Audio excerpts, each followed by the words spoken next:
braise them, then you want to cut your pork steaks in half. So anywhere is fine. Sometimes pork steaks have the membrane in the middle. You can cut that out and just make sure you have a nice even half of portions per plate. So we're going to cut these both in half. Make sure there's meat on both sides, and we're ready to go. Now we're going to season them. Here's my basic blend. In the recipe, it's listed what you can add to your basic blend, but whatever you like. Basically, it's salt and pepper and anything else such as garlic powder, onion powder, a little paprika, and there's some thyme in here as well.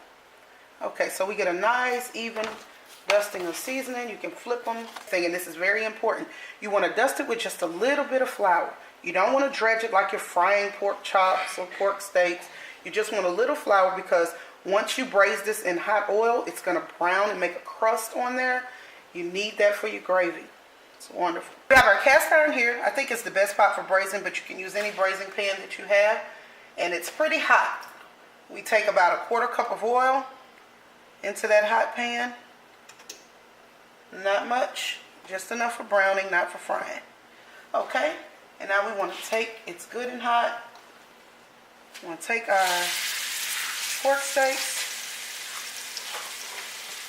and place them in the pan. You don't want it so hot that it burns the flour immediately, but you do want it hot enough to where it just cooks the outside of the meat just a bit to get a crust on there, but not enough to cook it through. And it depends on the size of your pan, how much oil you're going to put in there, but start with a couple of tablespoons and then build up from there. If you think you need a little bit more while it's braising, you can always add a couple of tablespoons. But you don't want to cover it. You don't want it frying. You want it to brown or braise. You want your temperature on medium-high. Not super high, but medium-high would be just fine. Not overcooked, not burnt, but nice and walnut brown. And you can flip them and let them continue to brown on the other side. Alright, now let's check the other side. Looking good, and these are ready to come out. So, they're not done, but they're done. They're browned enough.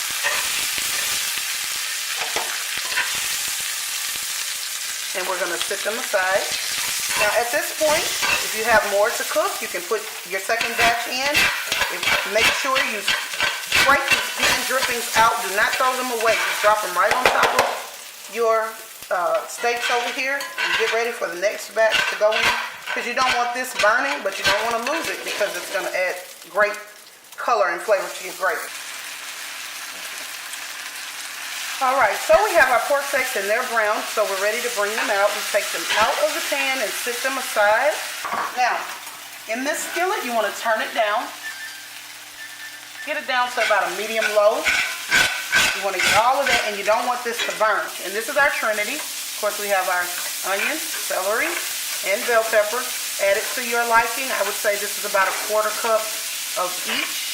You can add more onion if you feel. I'm cooking quite a bit, so I'll probably be adding a little more, but you add the amount that you like, or follow the recipe. Either one will get you where you're trying to go.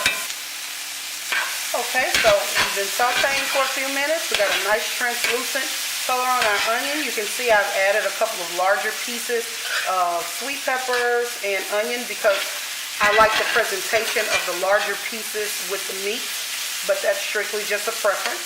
So we're going to, now that it's good and hot, the pan is searing and the vegetables are sauteed, we're going to add a little green onion to this.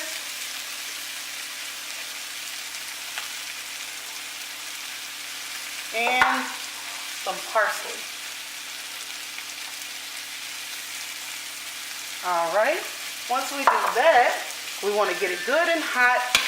As I'm going to do, I'm going to finish it in the oven, because I have such a large quantity that I'm making for a family.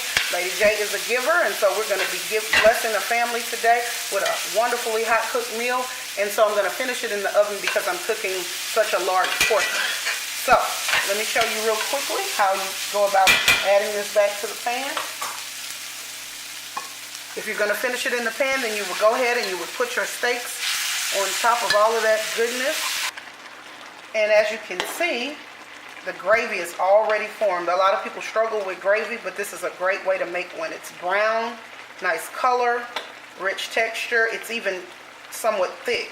It's going to thicken as it continues to cook, and then once it cools, then it'll be just the right consistency. Oh my gosh, look at that. Oh, looks wonderful. Brown and nice and hot, bubbly. That gravy is great, and look how tender that is. You can just push it apart. Just falling apart. Your gravy is already ready. As you can see, it's nice and rich. You don't have to do anything to it. It's already been flavored. You can serve this over rice or smothered potatoes, as I'm going to do.